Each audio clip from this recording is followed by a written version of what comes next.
Welcome to episode 394 of In Touch with iOS, the show that talks about iPhone, iPad, Apple Watch, Apple TV, Vision Pro, Mac, and related technologies. I am your host, Dave Ginsburg, and Mr. Guy Serle is back on the show. How you doing, Guy? Jazz hands.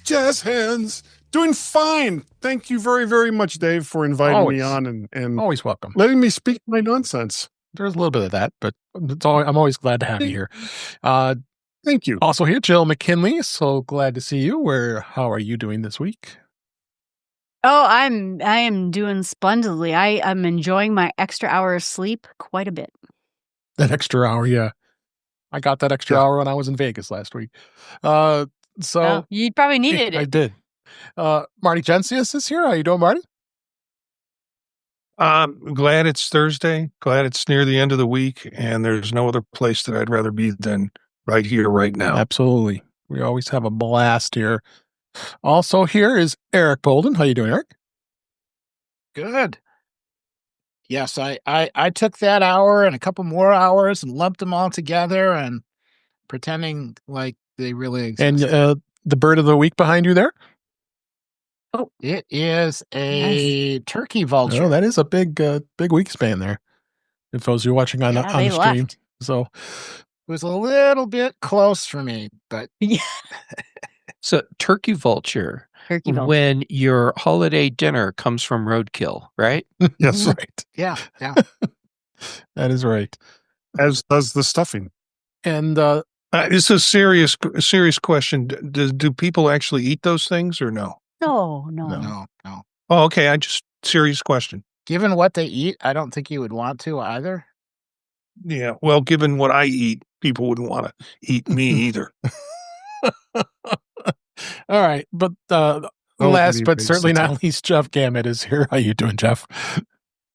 I'm doing all right, and I apologize up front for showing up and immediately devolving into unmitigated chaos. Well, that's what makes the show fun. Active chaos. I think it's expected at this point. Oh, someday he'll get to mitigated chaos. That's right. All right. Baby steps. Here we go. All right. This week we got lots to talk about.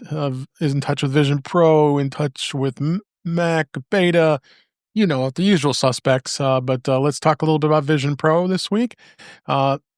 Apple did release visionOS 26.1 and also released an app for the iPad, which I was excited to see.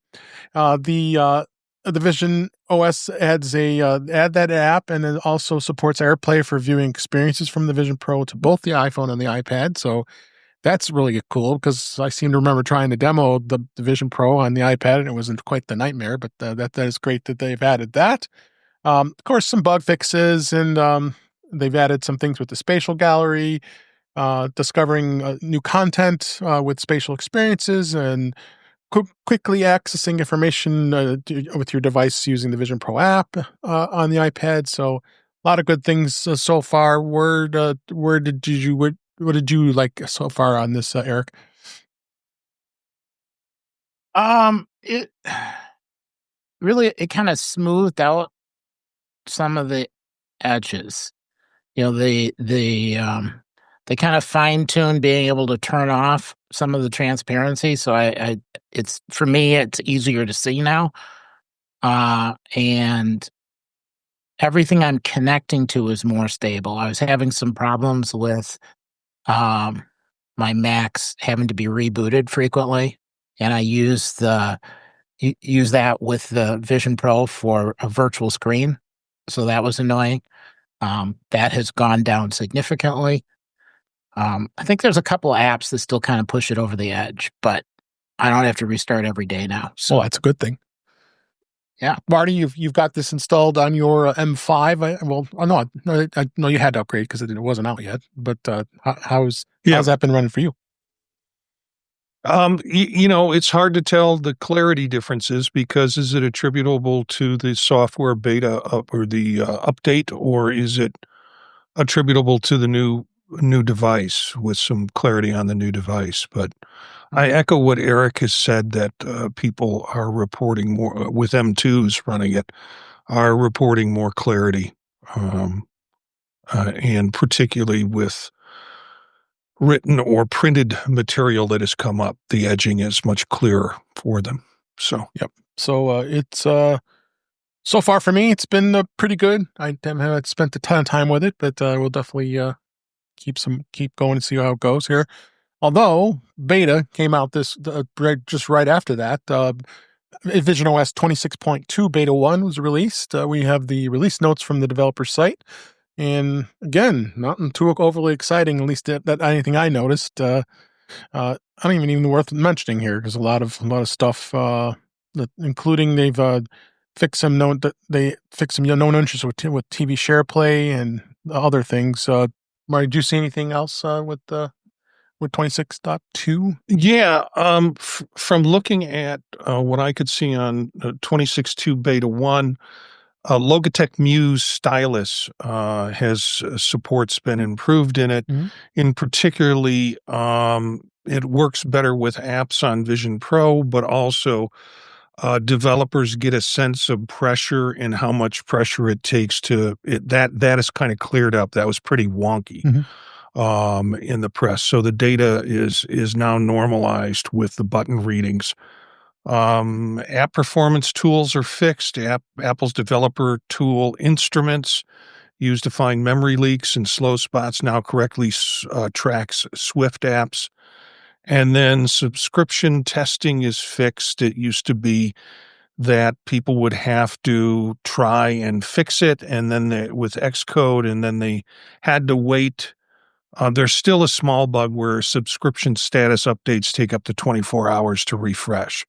So that's about that. And you can't SharePlay DRM protected movies or shows from the Apple TV app right now, but Apple's aware of that problem and will probably fix it with future updates. So. All right.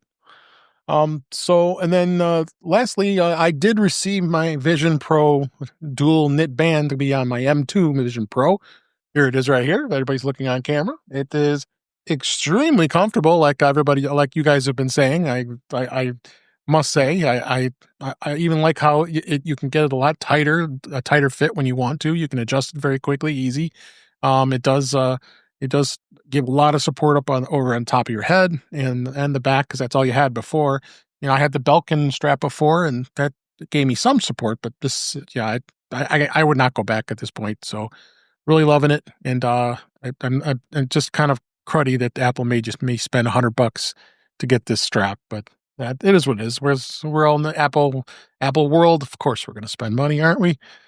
So, very very pleased with that. I spent $3,500 to get mine, Dave. I don't know where you got the deal for. Yeah, well, he knows a guy. I knew a guy. Yeah, fell off the back of a truck. Yeah, I knew a guy. So. Yeah, that's about it for Vision Pro this week. We have a ton of more things to cover going into beta, but first I want to talk a little bit about iOS. All the OSs were released. 26.1 was released to the public and others, but the first thing I'll mention is, of those of you who are still using iOS 18, 18.7.2 was released for the iPhone and the iPad. Includes some quote-unquote important security fixes. But now Apple just also shipped this fresh updates for those who are not ready yet to upgrade to 26. Just basically bug fixes. That's generally what's happening here. And then there were some specific releases including patches for the App Store, audio, camera, Find My, Notes, and more. But if you're holding out at this point, I think now we've got iOS 26.1 that was released. We'll talk in a second. Yeah. You're at least protected if you're not ready just yet. So check that out. But yes, Apple did release all the OSs at 26.1. iOS 26.1 has some enhancements to Apple Intelligence. The AirPods now have live translation available in additional languages. And then some small changes to settings of the music, TV, phone, and fitness, and photos and Safari. And there's a long list of things that were released in 26.1. Including some of the other things like local capture files can be saved to a specific location. Manual workout logging is now available directly into the fitness app. There's a new camera setting to turn on and off the lock screen to swipe open the camera. improve FaceTime audio quality in low bandwidth situations, which is good. That was a big thing. And many others. We'll definitely cover across all the features because there's going to be a lot that probably can take a whole show up by itself if I kept going here. Anybody's experience with 26.1, Jeff? I know you're the early the person to upgrade. How's it working for you? If you haven't upgraded to version 26 at all, don't, is my take at this point. Some things are improved in 26.1 overall. However, like on the Mac, I have new audio issues. Oh, okay. So, yeah, if you do anything that really relies on audio and you're on 26 and you're not having problems, I am so happy for you. Okay. Yeah, we'll touch on that in a second. Yeah, because I got some stories too. Because work got a little crazy too. So, go ahead. But on iOS, on an older iPhone 12 Pro, yes, I know you typically see a temporary performance boost after you restart your phone anyhow, but the 26.1 on my iPhone overall, I'm seeing better performance even a few days after installing it. So that's a plus right there. Yeah. Oh yeah, for sure. Anybody else have any comments about 26.1? I can think from many of us. I think my battery life is a little bit better with 26.01. It just seemed like, and I'm on a 16 Pro, it just seemed like I was near the end of the day, my phone would just be like barely struggling along with battery life. And now it's back to the way it was before. Okay. You're on 26.1 or 26.01? 26.1. Okay, just making sure. I liked the manual workout. I tried that out. That was the one thing I tried because that has not existed before. So that's pretty exciting for me. Yep. So, go ahead. Two things. One is if you upgrade to 26.1, make sure you upgrade all of your apps. There's some apps that were kind of causing some memory leaks, and they've been slowly updating those. So it's well worth keeping those up to date. And then I had one comment on the watch. I can save it for a bit, or yeah, let's go. We'll get to watchOS just a minute here. Oh, I did have one other thing. My Electron Elgato camera hub, which was fixed and working flawlessly, has now, because before I was getting the max headroom stutters, and those are back again. So, oh, that's not good. So, all right. Let's move on to iPadOS 26. Basically, it's got just about the same features as iOS. There is a toggle to reduce the liquid glass transparency and Apple Intelligence support for new language and so on. It does have the slide over, which lets you keep a window on top of other windows, easily hiding off screen when not in use. It's got a resizable window and slide over to let you choose your preferred size and aspect ratio. Local capture, which is you gain control of available for external USB microphones when recording with local capture. Option to let you choose where your local capture files are saved. That's really good.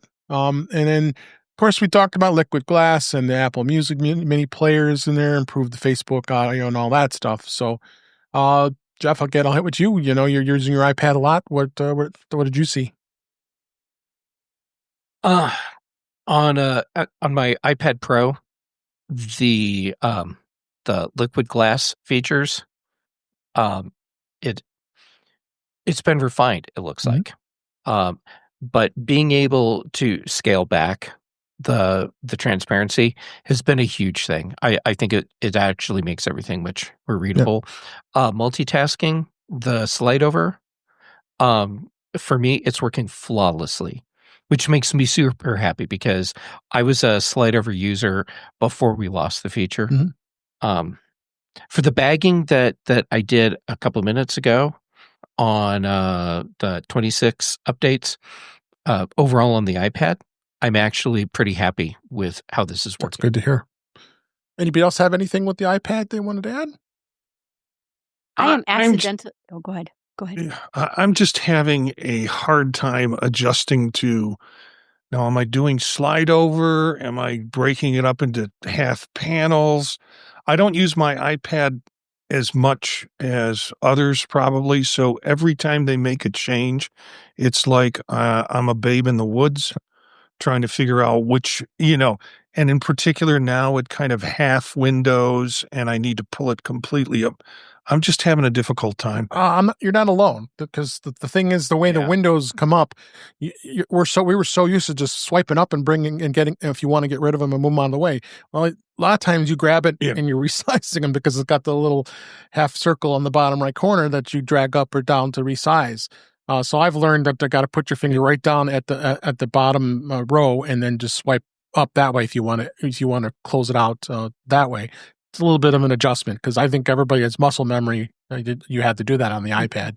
iPhone's not a problem. It's just the iPad is a lot different with those windows. So, anybody else?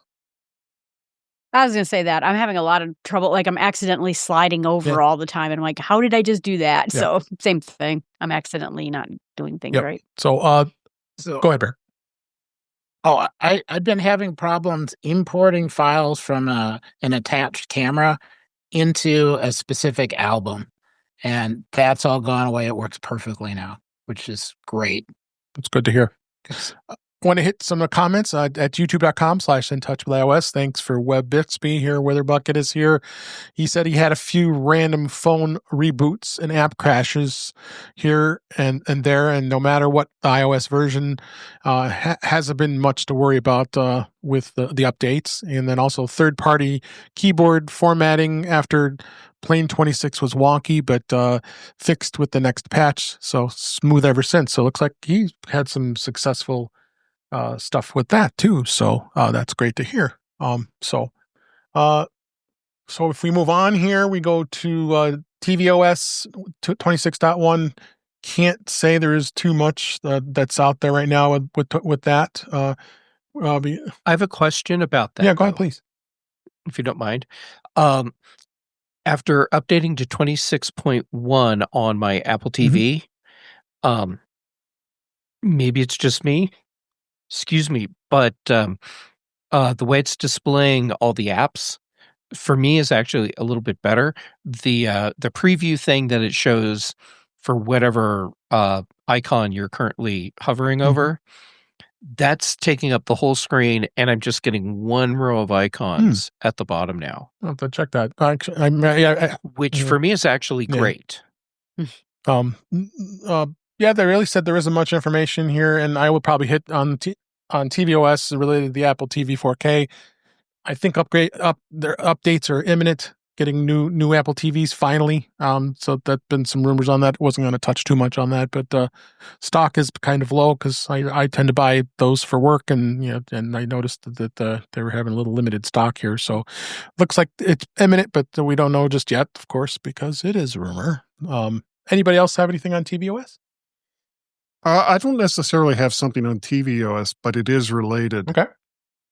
Is there a reason why Apple released 26.01 for all of the different devices that are running various 26 operating systems all at the same time?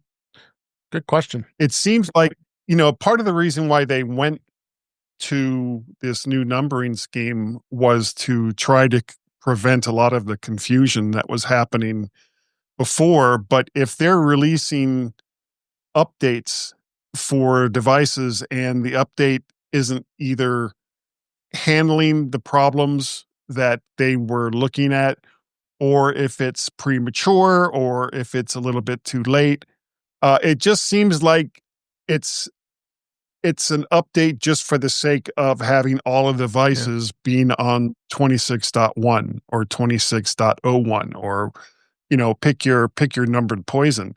And I don't think that that's really solving the problem that they set out to do when they changed the numbering scheme to 26 across the board.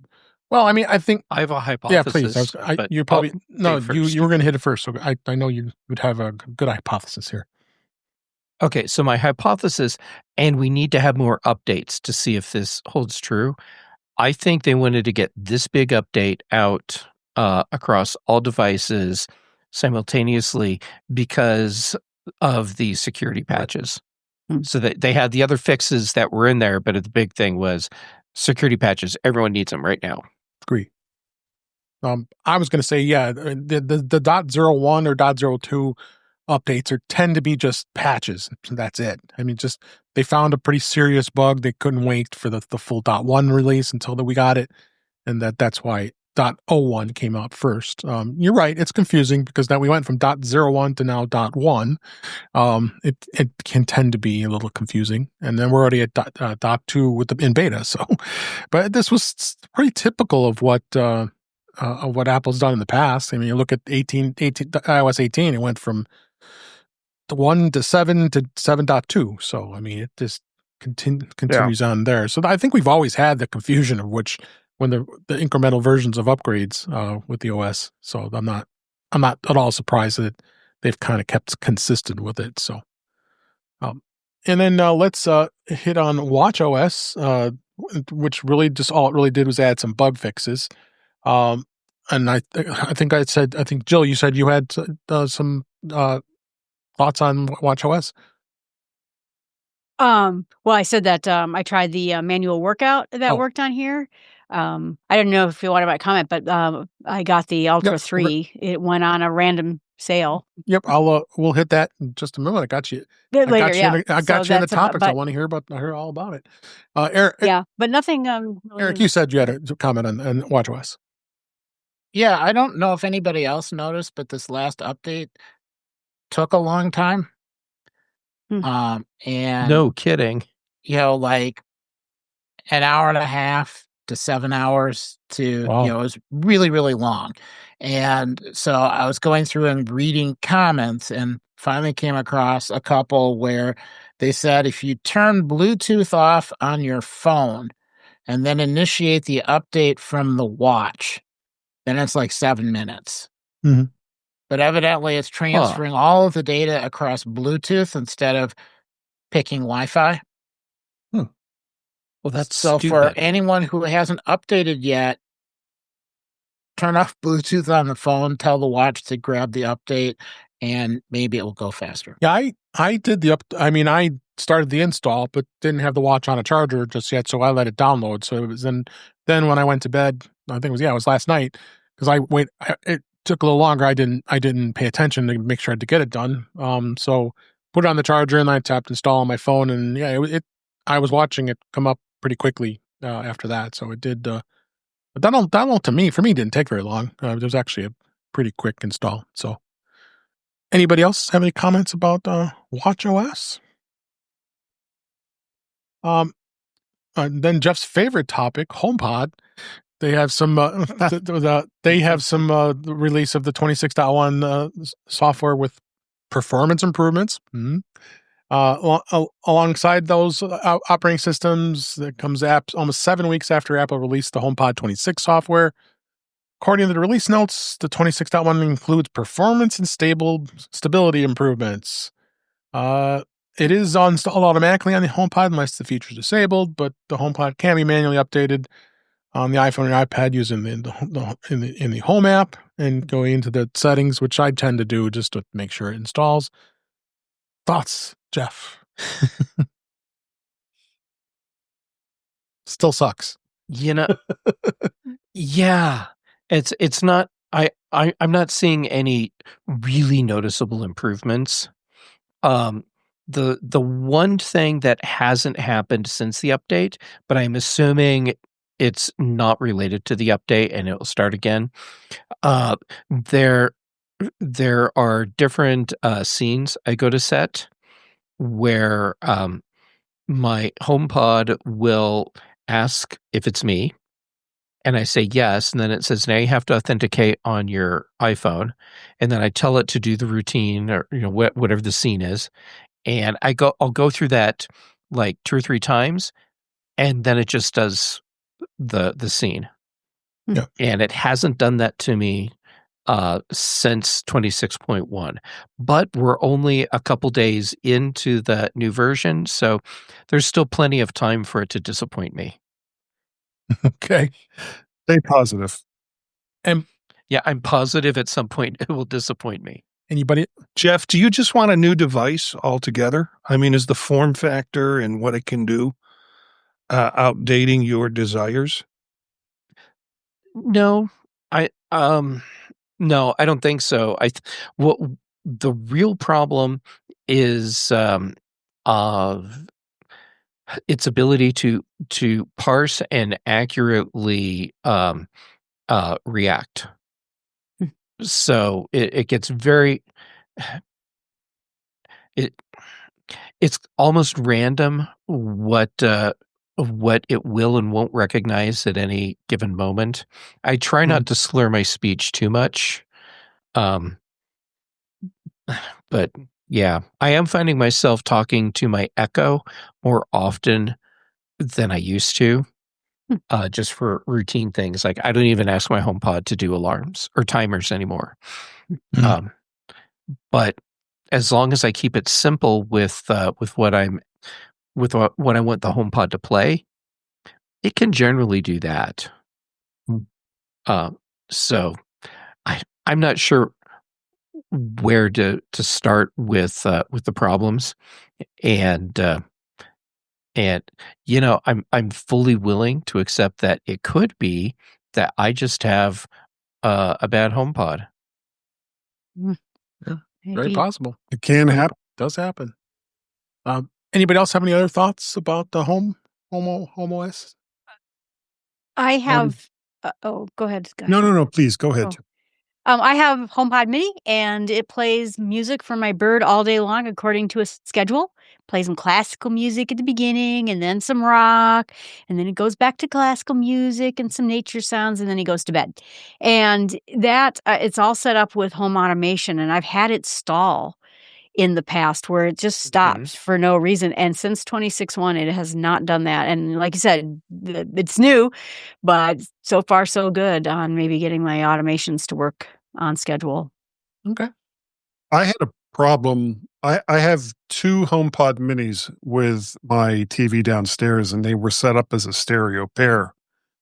And suddenly the one on the right stopped working, and it didn't matter what I did. It would even show it connected to the network, same network that the Apple TV was on, and it just would not work. And out of frustration, I changed the name of the Wi-Fi network for Home OS for all the devices that were there.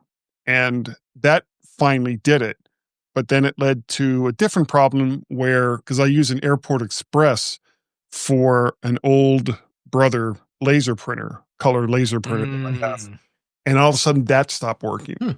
And I spent like 2 days troubleshooting, going back and forth, trying a bunch of different things. And finally, the solution ended up being going through the settings on the brother, not changing anything, restarting it, and it worked. Because of course. Just infuriated me. Not that because the printer worked, because I was happy about that, but just that all of the usual tech suspects did nothing until I just turned it off and turned it on again. Did you turn it on and off again? Yeah. All right. So let's go ahead and move on. Then beta came out. iOS 26.2 is out. And so far, some of the things that are what's new in there includes the lock screen. I don't know about you guys, but I kind of like that big clock here, like I'm showing on here, the giant numbers with the clock.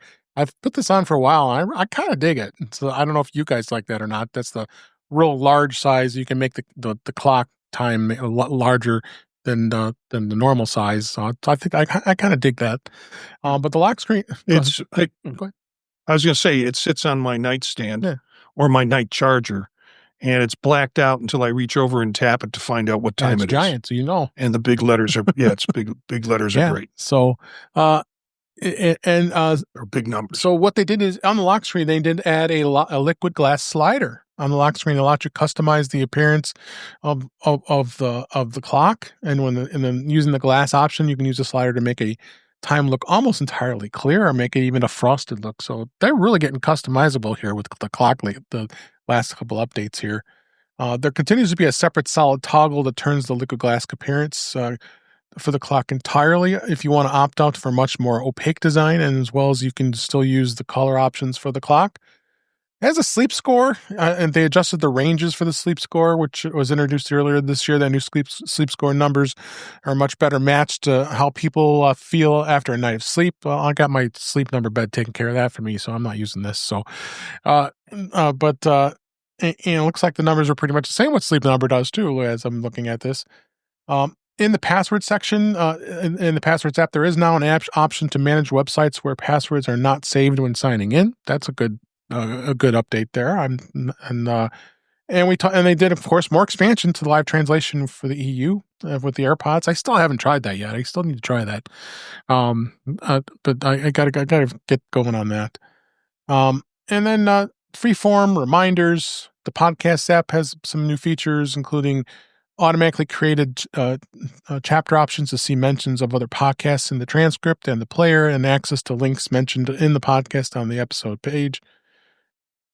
Although not live, AirDrop is going to include multiple references to a new AirDrop feature. It'll allow two people to send a pin to one another, and a special code will enable AirDrop for the next 30 days. AirDrop, of course, right now was always limited to 10 minutes, so that's good. Weather, Apple News, some things were changed there, various other things. So looks like, they're being very active with the beta updates, and developers will get these in their hands and start testing and looking at this soon. Marty, you've got it installed on your devices. What good experience have you had, or bad? I've had good experience with it. It really has been quite. It works really well in terms of the possibilities with the device and what you want to use it for. Okay. So, yeah. Guy, are you running beta, or are you staying on the regular? I'm staying on the regular for now. Once the betas get a little deeper into the cycle, then I'll probably go ahead and give it a try on most things except my phone and my Mac. Sure. So, Apple TV and my iPad and things like that, I'll go ahead and drop the betas on those. Yeah, I like audio stuff to screw around too much on my Mac for that stuff. Yeah, in general, I find that all the stuff that you guys gripe about on the non-beta versions, most of it gets corrected on the beta versions. So, the problems that you're talking about, I think they're listening to or paying attention to. So I don't run into problems with betas. I run into more solutions, actually. Yeah, I agree. Eric, you're running beta on your devices? Not at the moment. Mostly because I'm trying to provide feedback to a bunch of apps. Okay. And you can't be in beta when you're doing that. That makes sense. But I think one of my Macs I'll switch over to beta. Okay. Just so I can do some. Jill, you run it on your devices? So basically my Studio Mac Mini and my iPhone are not on betas, and everything else is on betas still. So that includes the iPads, and they've been great. I found them to be easier to deal with, like you said, like you were talking about with the passwords. Yeah. I don't know if that changed anything like that, but I haven't seen anything exciting. Okay. Jeff, you run it on your iPad? Run it on my iPad, and so far the beta's running fine. All right. All right, that's good to hear. Good to hear. So, all right, and that's beta for this week as far as iOS and iPadOS and all others, and then we'll touch a little bit on macOS. 26.1 did get the new liquid glass setting and so much more. Not a ton of increases on this stuff, but I did come across some potential bugs when it comes to networking. With the Wi-Fi is breaking if you use certificates and that you maintain, and on Wi-Fi's were just discovered the potential breakage of that. But overall, it seemed pretty stable on my personal machines. Looks like its stability has been pretty good. I haven't run into too many problems with it. So that's 26.1. Again, there wasn't a ton that was actually released on this. So anybody else that had their experiences with Mac OS 13, 12, 26.1? Oh, Just no, some that's of, right. Oh, like I I said, the forgot, electron Jeff. issues. Yes. Tell us your woes. Jill, go ahead and tell us happy things Okay. first. Oh, happy things first. Well, really, 26.1 didn't do much for me one way or the other. Like I said, it was good and it was perfectly fine, but I had started having problems with the Electron apps. Not the core functionality of the Electron apps, like with the sound issue that you're having. It's more cosmetic, and I can deal with that.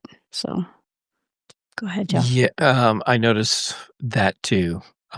Yeah. One of the big problems I was hoping would be addressed in 26.1, and I think it relates to Electron apps in some way as well. Basically, every morning when I get up, I find that my Mac has crashed and rebooted at some point during the night. And so I was hoping with what Apple's doing to address the Electron window drawing issue, that this wouldn't be a problem anymore.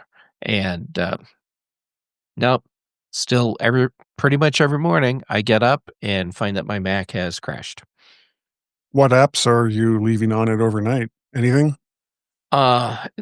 It's running usual things like my mail app is probably running, or well, now it's not because I quit it just a little bit ago. Web browser might be running. BB Edit will be running, and then I try to remember to quit all my Electron apps, and so the Electron app that is definitely running all night long is 1Password. I mean, it's running in the background. The app itself is quit. Yeah. So I don't think all the Electron issues have been worked out. Yeah, kind of sad. It's been quite an ordeal with Electron apps, obviously, with that. So, yeah. Well, it seemed to me that Rogue Amoeba really addressed those. did. I mean, like they fixed them once and then they fixed them again. And Elgato, too, got right on it and fixed it within probably 5 days of it having trouble. So hopefully it'll be fast. Well, Rogue Amoeba, I don't think they're using Electron for any of their stuff. I don't think so. Oh, okay. But I could be wrong. I don't know. Yeah, but I don't know. The audio issues that I'm having right now, I didn't even realize I was having a problem until Brian Chaffin and I went to record, and it turns out that he found the problem first. And there was an audio issue with incoming audio when you're recording with Audio Hijack that I was able to replicate. And man, we did a ton of stuff to try and work around the problem. And it started after installing 26.1. So I don't want to call it a Rogue Amoeba problem, but it wouldn't surprise me if Rogue Amoeba comes up with a solution to the problem before Apple rolls out another software update. Likely they'll do something to their ACE background program that runs for a lot of apps. It wouldn't surprise me if that's it. Okay, so for anyone that's having the problem, real fast, you're bringing in the audio from someone else and funneling it into to Audio Hijack. Their voice sounds like it's two inputs happening, and they're just a few milliseconds off from each other. Yeah, Jeff, I actually was in a Zoom meeting today where I tried to use Audio Hijack and got that same process. It was really screwing me up. Also, some echo from my end whenever I said anything, but I just kind of talked over the echo. But I was trying to capture the meeting the best that I could, and I'm like, this is not as clear as I thought it would be. Maybe it isn't. Are you bringing the audio through in mono or stereo? Stereo today. Okay, try it in mono. Yeah. That's the Basically, one put thing we either didn't channel try. 1 or channel 2 across both left and right, and that should take care of any echoing or delay issues. Yeah, that's the one thing we didn't try was switching to mono. Okay. So anything else with Mac OS that had any experience with? Apple did release today, as we record this. They did not release it the same day as all the other OSs. 26.2 beta 1. It's ready to test the next update. It's definitely going to be something that's going to add some things here. There's not a ton of stuff that was really was announced or what there is an idea what the features are, but it is out and they're going to start testing it. So they've been pretty aggressive with the beta updates.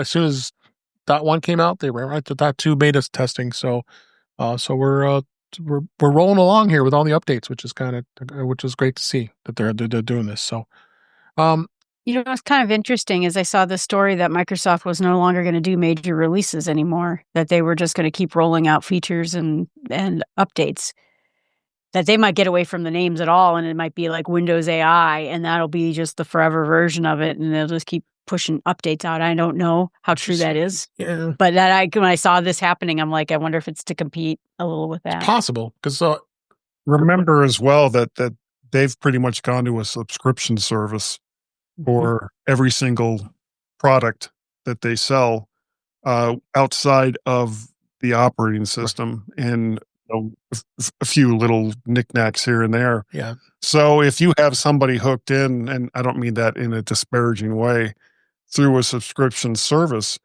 then there's really no point in having, okay, well, now we're going from, Word 11 to Word 12. Who cares? Just put the new features in Word, let people know about them, and move on. There's no reason to completely uninstall Word and then reinstall a new version if it's just for a couple of features that might not necessarily need for you to do that. Yeah. The word on the street is. Oh, go ahead. Yeah, I just think, Guy, I think that's kind of a lousy marketing. I mean, you've got to show something flashy every once in a while, and rebranding it makes it flashy, even if it still is a turd in a blanket. But, I can't imagine them giving up having a new name or a new thing to call something as their operating system. And they might be doing that as a company, but I think the marketing people are probably going nuts. Yeah. Well, what are we going to market? How are we going to market it? Do we really expect that? Well, I was about to say something really mean there, so I'm going to stop. Okay.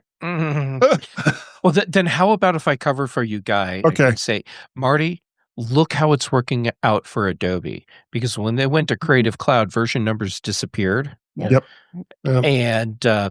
And so for the average user, on one hand, it's okay because they just have Creative Cloud. But then the problem is, what version are you running when you're doing trouble or tech support? The answer is, I don't know. I'm running Creative Cloud. All right. Well, which version of Creative Cloud? And I think it's actually more a problem for tech support than marketing. Yeah, everybody should be running the newest version of Creative Cloud if they're on a subscription. Right. Yep. So there's no question about it as long as they're doing the updates. Well, and as long as whatever machine it is you're running on will support whatever that new version is. Because I don't know if Adobe or Microsoft do any kind of check on what it is that they're putting out next as to whether or not it'll run on a 27-inch iMac from 2019 or 2017 or whatever, or if they're on an M series processor.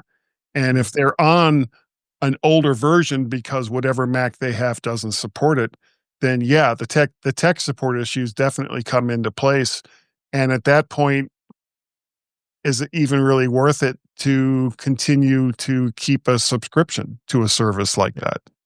All right, let's wrap away from this discussion and let's move on. We've got a couple new items that folks have this week. I actually talked about this product a couple weeks ago, and I received it, and I absolutely love it. This is the Audioengine HXL for the portable balanced headphone amplifier and DAC. And Jeff, our resident DAC guru, has got it, and he's been playing with it. And we would love to hear your review of this product. And all right. Well, I'll keep it relatively short. Just whatever okay, so across. Yep. How tiny this is! It's for those of you that remember the iPod Shuffle, which I still have. When it turned into basically a little clip thing. It's it's size wise like that, but it's thicker. It's like a 9-volt battery almost. A 9-volt battery. I think that, like, if you squished this to match the size of a 9-volt battery, the 9-volt might have a little more volume internally. Stack some Trident gum up, and that would probably like 3 or 4 pieces would make about the width of it. Yeah, there you go. So I like that in the box they do include your cable, and it is USB-C both ends, but they include a USB-C to Lightning adapter. So it doesn't matter what device you have, you can just use this right out of the box, and no need for drivers. It is a 32-bit device, which is nice if you're doing all the high-res audio stuff that Apple has. You have you have a little DAC that's designed to handle that. We need to step back a second, Dave, because not everyone knows what a DAC is. Okay. It's a digital to analog audio converter. And so every device you have, your iPhone, your Mac, your iPad, they all have a tiny little chip in them so that the digital signals that you want to hear can get transition or transmogrified from that digital data into an audio thing that you actually hear.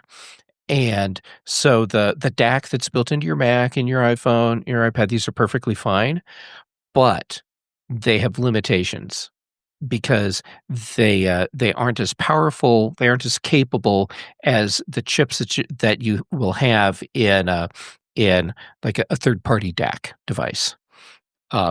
So ultimately, this means you can get higher audio quality regardless of what the bit depth is of the audio file itself. So the fact that this does 32-bit audio and all the stuff that goes along with it, you're probably not ever going to hear the difference between this and something that's doing 24-bit. And for a lot of things, even 16-bit. But the fact that you have that range built into the device means when you're actually playing those audio files, you will have less getting lost along the way. And the way something like this will render out that audio is much better than what you're going to get from the built-in device. So I always, at my desk, use an external DAC for audio, and compared to what I usually use, the iFi Hip DAC, look how tiny the HXL is like in comparison. It's like an eighth or a 16th of that. Right. Well, and this doesn't have a battery built in, unlike the iFi Hip DAC. Bus powered. But it does have physical buttons for controlling the volume, which is good because you always want to control the volume from your DAC. And I was worried about that, but then pleasantly surprised because instead of being this very coarse up-down thing, it's doing like micro steps for the audio. And it is so gradual with its steps, which is awesome, that at first I thought the buttons didn't work. And then I'm like, oh, nope, the audio level's changing. Great. So the big thing, though, is how does the audio sound coming out of this? And I think this is punching above its weight when you look at the size of it. And I need to do more testing. I've only had this for a couple days because the U.S. Postal Service decided to send this on a cross-country trip. And So the testing I've done so far it's been with my AudioFly AF78 in-ear monitors. So these are high-end in-ear monitors for listening to music. And excuse me. And the audio quality that I'm getting, the details that I'm hearing in my sample tracks. I have a playlist that I use for doing audio testing, which I believe I've shared through Apple Music, so anyone can go access it. The details that I'm picking out in the tracks are much better than you would expect for a device so small. They're really good, and great dynamic range through this, and yeah, the way it handles your highs, your lows, and your mids, it is really good. Plus, you have your 3.5 millimeter plus your 4.1 balanced jacks. Yeah, the 4. So the 4.4 is it? Oh, excuse me, 4.4. Yeah. So if you're using higher end headphones that need more power, this tiny little thing should be able to drive those.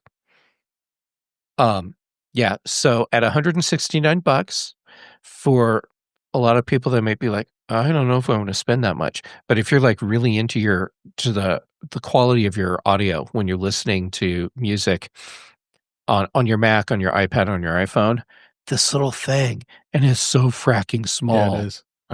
It takes up so less space. I had my D1 audio engine before, and only thing I didn't like about the D1 is I had to control the volume at the D1 with the knob controller. Now I can my Mac can control the volume as well as those two toggle buttons to give some granular fine-tuned volume. So now it incorporates the sound as an actual device on your Mac, so you don't have to mess with other than the standard volume control on your Mac. Yeah, it's great. And here's a little tip. If you want to not have to worry about like blowing anything out, set the audio level on your output, meaning like on your device, your iPhone, your Mac, your iPad, put it at the halfway point. And then do all the rest of the audio control from this device. And it would be the same for any of your other DACs that you're using. Right. And I think you'll be very pleased with what you get. So yeah, don't mess around with the audio that features that are built in. Get yourself one of these. It's sounding great with my Audioengine H5 Pluses. It's been absolutely great. And like I said, got enough stuff on my desk. I love this, that it's just this little guy hiding behind my Stream Deck here. And it's so tiny. So yeah, my next test is going to be testing this on my Mac. Okay. And so it'll be powering Audioengine A5 speakers plus the subwoofer. Yep. There's smaller subwoofer. Right.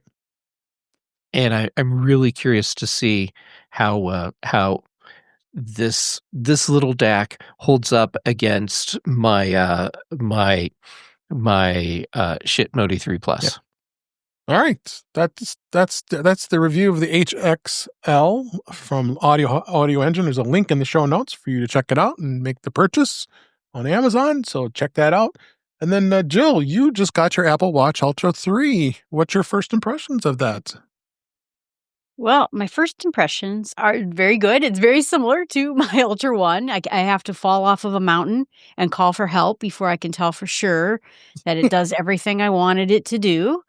So I'm planning on testing that next spring. But, it started up with the blood pressure notifications, which I didn't have any, and started, about the gestures, which I didn't have before, which was kind of nice.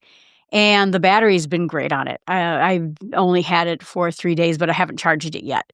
So, and I wear it night and day, so I'm pretty happy about that. And like I said, I'm really looking forward. This weekend, I'm going to go and get it hooked up to the cellular for Verizon, and then I'll be able to test all of that out. But I'm really quite pleased with it. And like I said, I'm now Don't throw yeah. Apparently, I'm not supposed to throw myself off a mountain just to test a watch, but I'm totally that going to probably do would it. be a So, good idea yeah, not we to do got- that. Jill, do you have someone you don't like? Put your watch on them and Oh. throw them off the There you mountain. go. But then, yeah, my watch goes with them, and I kind of like the watch. Okay, I'm making a note here. Don't go with Jill to a mountain. Or the Northwoods, for that Jill, matter. it's for Yeah, science. it's for science. It is. Hey, Guy, can you hold this watch while I push you off the mountain? Sure. Oh, wait. Hey, Jill- that's the same thing. Hey, Hey, Jill, if you have a friend that you trust, Mhm. have them wait at the bottom, Okay. and then they can just grab the watch for you. You drive down around, and off you go. Okay. Yeah. Yeah. Yeah, and really, so I think I was going to get $275 off of the watch, the Ultra One. I've been trying to sell it to someone locally so that they, I like, hey, I got a good deal on an Ultra One. Would you like it? Would any of you like it? And then the 8, I think I was going to get 150 on. So in the end, it probably with the, it's probably 250-ish, 300. So, in there. And I felt that was a reasonable thing to make me feel safer when I go hiking by myself. So, absolutely. yeah. All right, great to hear about that. So let's move on. One more topic I want to hit real quick here is Apple did launch the App Store for the web. And I thought this was interesting. The new store is out this week. It came out this past Monday. And it has across all platforms. So you have the store for the iPhone, the store for the iPad, and especially you have the store for the Vision Pro. For us Vision Pro users, now you actually can look at the apps on your Mac or on your iPad and be able to go take a look at it and look at these apps. Marty, what were your thoughts on this, especially with the Vision Pro? Yeah, preparing for the show on Monday, I didn't know they had released this on Monday. So when we were looking for apps, it's like, wait a minute, what is this new interface? And what is this pull-down menu that allows me to look for all these apps on Vision Pro? We hadn't had anything like that. It either had to be done in-device or we had to use some sort of outsourced person that is putting together all the apps they can throw together into a database. So very cool. Also, the fact that when you change the pull-down menu from device to device, you get different options underneath. So, different options for your Apple TV, different options for your watch, different options for Vision Pro. So just a very, very cool interface. I've got it now bookmarked up in the corner of my browser because that's where I'll probably start, particularly if I'm looking for Vision Pro things. Absolutely. Anybody else try this out? I thought I did the same thing. I got it bookmarked here now too. It's extremely cool to be able to look at all that. And then the drop down is super easy. You can just go right to each product from the iPhone, the iPad, even TV, and all others, and you can have a much better experience. Probably, and I haven't tried it actually on an iPhone or an iPad. It probably works perfectly fine on there too. So you can get a much quicker view than having to go into the App Store for each place. And the good thing is you can look at these places when it says it's only for the iPhone or only for the iPad or only for tvOS or whatever. So I was reading up on this just now. So I wasn't even aware that this was a thing. And there was a comment on Reddit basically saying, well, why can't I remotely install these apps if I'm logged in and all that? And it's like, do you really, really, really want Apple to remotely install applications on your phone because someone who is logged in with you said it was okay? Do you really want that? Right. No, I agree. It's I would not want that. Well, the thing is, it's just a viewer because you can't sign into your account. It's not like on the Vision Pro app on the iPhone or the iPad where you can look at the apps and then, because that's linked to your account, so you can add it in the queue. It won't download to the Vision Pro until you go on your Vision Pro and actually go to the App Store and say, and then turn it on. Then it'll sync, but it won't install until you're actually using it. So, but I could see them making it so that you could send a link to that device through messages or through, some other method so that when you're on that device, it'll be like, hey, you were looking at this application. Do you want to install it? Yeah, absolutely. Absolutely. That makes sense. So that is a cool thing. So let's unless anybody else has anything else, let's go in here. I didn't give a lot of coverage this time around with the quarterly results from Apple, but I'm just going to kind of roll through this a little bit here. Apple did had an amazingly high flying fiscal year with a quarter Q4 record. The results were just past Thursday after we did the show, and it was no. In fact, I had to record on Wednesday. That's why I missed it. I'm trying to think why we didn't do it, because it's usually on Thursdays, and we would have to recap it like that day. So they generated 102.5 billion, which is a Q4 record, which also closed their biggest fiscal year in terms of revenue ever. Fastest growing services category is at an all-time high. Mac and iPhone revenue were also up. Wearables and iPad revenue were more or less flat. And of course, we have the link to 6 Colors. Jason Snell does these amazing charts. iPhone's under 50% now. It's at 48% because it's got spread the wealth. But services, my gosh, 28%. I remember it was like 13% before. The services are just kicking butt. And you got everything else. The Mac is at 9% now. Mac has been really steadily gaining, which has been great. And then the wearables, 9%. The iPad is at 7%. The Mac revenue was up to 8.7 billion, which is crazy by itself. The year-over-year change was 13%.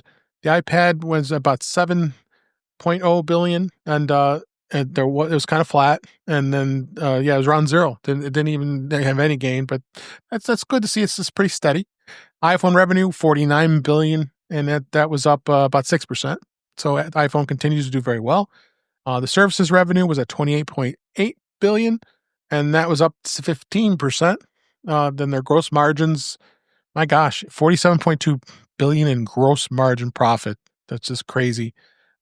Wearables 9%, 9 billion, and that was about flat. But total Apple revenue again, $102.5 billion with a 27.5 billion profit. I don't think anybody can complain how well Apple did on the market here. A lot of great things with the product lines and what's been going on year over year, and they're just doing super. There's just great numbers. I'm going to start with you, Jeff. What's your thoughts of how Apple did? Of course, they made all the money, and you say no one can complain. Don't worry, Dave. People Apple's will complain. doomed. I know. Apple is doomed. So there's one of the charts that Jason put together, the annual revenue by product line chart. And I find this one to be very compelling because the iPhone is like, it might as well be on a separate chart. Yep. Because it is just so far away from everything else. But when you look at services, it has never gone down. Nope. It's from tracking it from when Jason has it on the chart, it just keeps going up, and I don't think that's going to change. Nope. I think it'll be a while before we see services eclipse iPhone. But I mean, someday it's going to happen, right? And that's okay because Apple is playing a very long game, and seeing Macs come back up, it's crazy what happens when you release new models with new chips. It is great chips. Yeah, then the great chips too. Yeah. So anybody else want to add their thoughts on how Apple did this quarter? They made a lot of money. That is true. I had one thought about it. It's funny because Microsoft is making money, a lot of money too. And so is Amazon. And they are laying people off by the tens of thousands every round. Microsoft last week just, I think, did another 14. And you don't see that from Apple. So it seems to me like they have a better grasp about, there may be layoffs in this division or that division. We decided to build a car. Now we're not building a car. But you don't see it. And it makes me feel like Apple is a business that knows how to run itself. Is essentially the point. Well, Apple has, you're right. I agree, Jill. Apple is not laying people off. what they're doing is they're giving opportunities for other companies to steal their engineers. Well, very mad. and the engineers then wind up, if you follow some of that happened with other AI poaching that other companies did, those engineers wind up leaving that company pretty quickly with a golden parachute. Or they get laid off. Yeah. Yeah. The part that is not is the unspoken part is looking at the projections. Even the analysts are saying, you think this is a good quarter? Wait till next quarter. That Apple is going to be banging next quarter with based on what the trends are and what the product lines are and things like that. So just keep looking good. Keep looking good. Yeah, it seems to me that most of the people that are getting laid off are executives associated with their AI offerings. Yeah. True. I did see one pundit go off about a year and a half ago. Sell your Apple. It's topped. It's maxed. It's just it's a great company, but it's done what it's going to do. So in short, sorry, excuse me. All right. That's about the all we can hit with the great profit. Keep it up, Apple. We're all pulling it for you. We love Apple, that's for sure. Two more things real quick. Apple TV Plus is now officially rebranded is now official.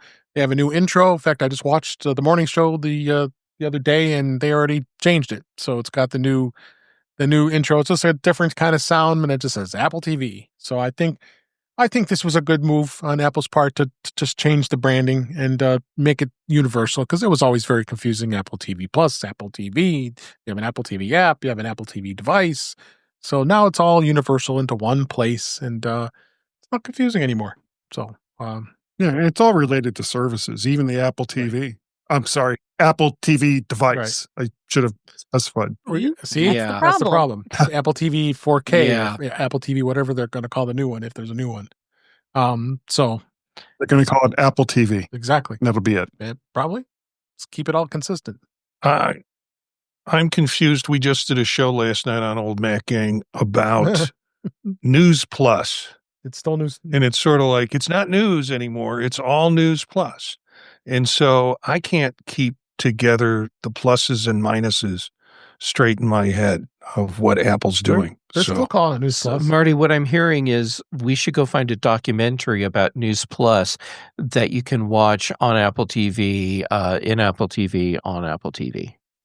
Well, no, I want a documentary on news, not on News Plus. I want the unpaid version of the documentary. Oh, okay. Well, remember, you have to be a subscriber to get News Plus. So, yeah. So, but no, I got cranky already last week about it because I said to my friend, "Oh, it's on Apple TV Plus, Apple TV with the subscription, not the box, not the." And I'm mad already. I see their point. So, and then lastly, I'm a big Apple One bundle subscriber. I think a few of you are here as well. They did upload the logo and the name on the app on the Apple TV streaming service. This is the same thing. The app they say Apple One might be next. They revamped the Apple TV website. There's a new more colorful Apple One logo available. The Apple icon split into 6 slices. Each slice the color that Apple uses for their services. And in Apple One Premium, and of course we know it combines all the subscriptions in one place. And pricing, of course, starts at $19.99. I have the Apple One, the Apple One full bundle at that's at $37.95 a month. And Apple, there was an update after this article was written that. It was pointed out that Apple has used the Apple One logo on occasion in the past, but it appears now Apple is making a more prominent use of it. So they are using more of it. So again, it's all branding. And that's, I think Apple's just looking at better things with branding, right? All right. Mm-hmm. So with that, go ahead. Just one quick thing on the Apple TV Plus change. I don't know if any of you listened to the sound. I found it interesting that they said that Billie Eilish's brother Phineas yeah, did the sound. Oh, did he? Oh, wow, didn't know that. What, for the logo? for Yeah. the new For the Apple TV. for the Apple TV, new one? the new Oh. sound, The spinning logo. The stinger. right? The stinger sound. Yeah, Yeah. that's interesting. Didn't know that. He'll make some residuals on that too. Not that he doesn't need it, right? So Billy Irish's brother, Phineas. Doris. His name is Phineas. All right, let's move on and go on and call it a night here. What a great show. What a great panel as always. We always have a blast here, everybody. And thanks everybody in the chat at YouTube. And let's go and wrap up. That's a wrap for this week. Please send your comments, questions, suggestions to our email address, which is feedback@intouchwithios.com. You can follow us on Blue Sky, Mastodon at InTouchWithIOS. Support the show. Buy me a coffee at intouchwithios.com/coffee. Would really appreciate it.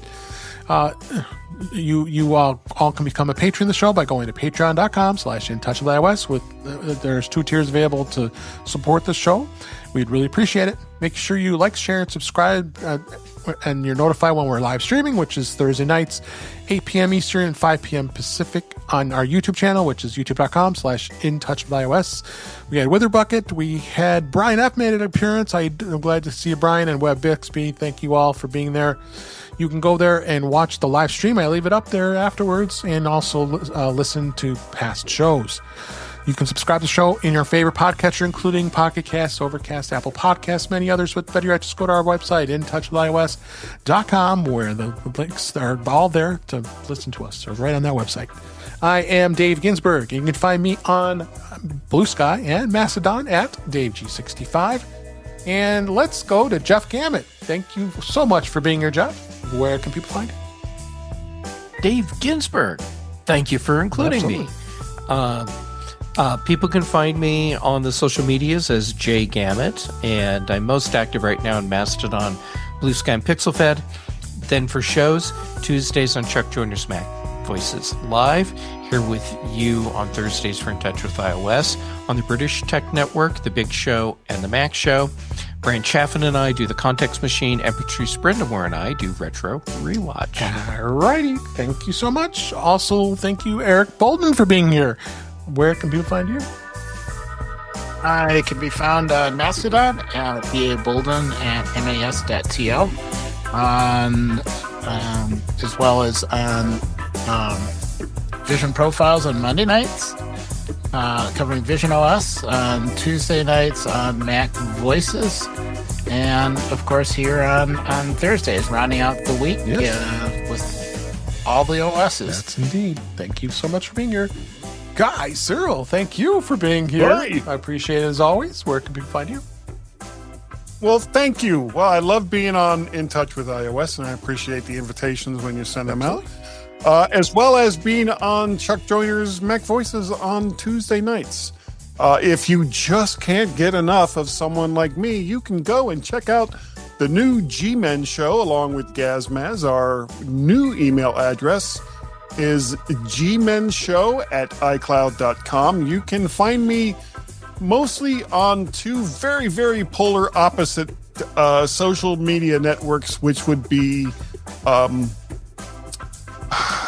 Twitax and Skies of Blue. Those are the 2 that I'm mostly active on. You can find me usually as Mac Parrot, though I'm also there as VertShark as well. And we have a Google telephone number. Hey, how about that? Boy, we're just swinging through all stages of technology here. That would be 703-828-4677. Leave a voicemail message for the G-Men, and we will play it on the show. And you can say pretty much anything you want about us. We have very, very thick skins. Thank you. Thank you, Guy. Appreciate it. Marty Jencius, thank you for being here. Always great to have you. Where can people find you? Well, pre-show, I'm so grateful every Thursday to be able to do this when I can be here on Thursdays. And pre-show, I always talk about how this is just what I need. So thanks for having me, Absolutely. Dave. You can find me Jencius, Jencius at Blue Sky, and also Jencius, Jencius at mastodon.social. Monday nights, we do Vision Profiles at 9 p.m. here on YouTube. at youtube.com/@visionprofiles with Eric and Dave and an occasional Daniel, where we cover the week's worth of news on Vision Pro and other AV XR headsets.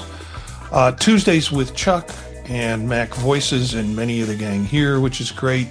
And then Thursdays here with In Touch with iOS. Other places and other projects I'm doing you can find on the podtalk.net. Just go to that website and it'll connect you with other podcasts that I'm involved in. Excellent. Thank you, Marty. And Jill McKinley, thank you as always for being here. Such a great part of the show. Where can people find you? Well, thanks for having me. I appreciate it. You can find everything I do at jillfromthenorthwoods.com. I have productivity podcasts. I have nature, like stepping out off of a cliff in a mountain with your Apple Watch, but viewing nature first. Both on podcast and YouTube. Yeah. So there's a podcast every day. Excellent. All right. Thanks to everybody that has listened and watched and has been here to join us. And we'll do it again next week. But until next time, thanks for listening. Thanks for watching. And we'll talk again soon.